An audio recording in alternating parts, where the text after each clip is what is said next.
I'm with Zen Magnets, and Buckyballs are the leading magnet sphere competitor. On September 14th, we started doing the Zen Magnet Challenge, kinda like the Pepsi Challenge except with magnets. It was a little eBay listing that sold both sets and compared them.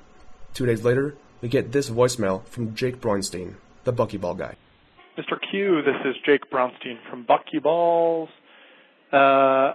You should send me in the next, before the close of business, any reports that you have from a testing agency. This includes Microbac Laboratories, who we use, and who's the other testing? No, but the Intertech or Bureau Veritas. I'm going to want to see where your quality claims come from before I file a lawsuit tomorrow. So those are your options. I'm assessing damages starting right now. We're a $20 million company, and if you think that I'm not serious, if you think that we have an army of salespeople but not an army of lawyers, you're out of your head. So again, my email is jakehimself@gmail. I would send it before the end of the day, or you can cut that noise out. Otherwise, I'm going to talk to you in a very different tone through very different people starting tomorrow. Thank you very much. Hi, Jake. I'm sorry we couldn't respond within 3 hours with the results from a testing agency.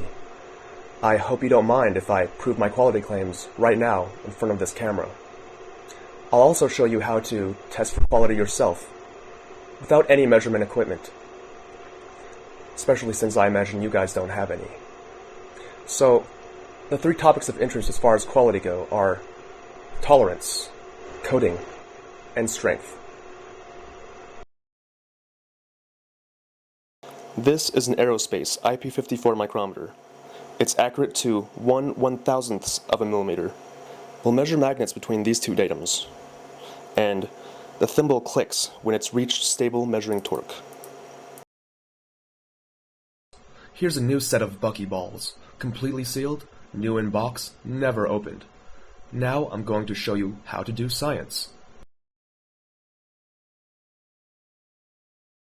Buckyballs are advertised to be 5 millimeters in diameter, but they make no mention of expected deviation.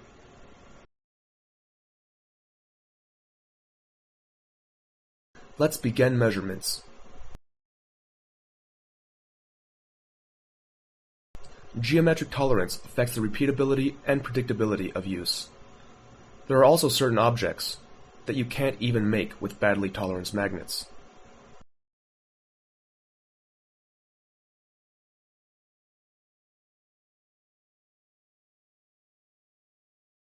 We'll keep measuring the Buckyballs on the left of the screen. Meanwhile, these are Zen magnets. We sell them on zenmagnets.com, and occasionally we do sales on Reddit and Woot. As shown here on film, the measurement process for Zen magnets will be the same as the measurement process for Buckyballs. But like I had previously said, you don't have to have a micrometer to test for good geometric tolerance. The measurements will continue on the left, and afterwards we will analyze them. Meanwhile, I will show you the rigid stick test, which requires no additional tools. Take a single file chain and make a loop with about 1/4 of the length, and roll up the chain until the loop is 4 magnets wide.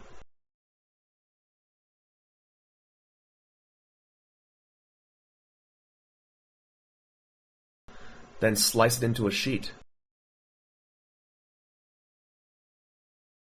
which will zip right up into a stick. Finish creating the rigid stick by evening out the ends. This is called the rigid stick test because well-tolerance magnets will always hold rigid and straight. Low-tolerance magnets will create a warped stick that wobbles and sways. Relative magnetic strength is also tested in rigid stick form. Create a rigid stick with even ends and slowly move one end off the edge of a flat surface.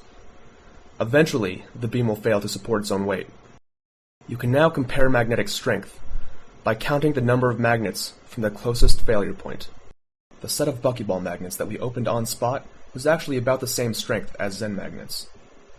Measurements for the Buckyball magnets are complete. Let's have a look. For the set we measured on spot, the average diameter was 5.009 millimeters, less than 1/5% oversize, a good six-fold improvement from the last set of Buckyball magnets that we measured. The standard deviation was 0.014 millimeters, meaning 32% or more than 14 thousandths of a millimeter away from the advertised diameter. This was not an improvement from the set of Buckyballs we measured for the Zen Magnet Challenge. Only 54% were within tenth of millimeter tolerances. Zen magnets. Average diameter 5.001 millimeters. Standard deviation 5 thousandths of a millimeter. Percent in tenth of millimeter tolerances 93.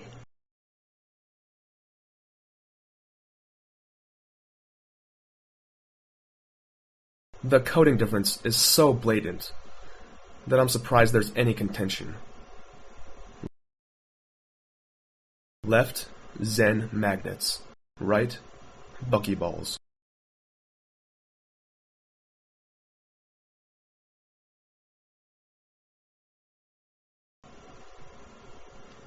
I don't really know what else to say about this.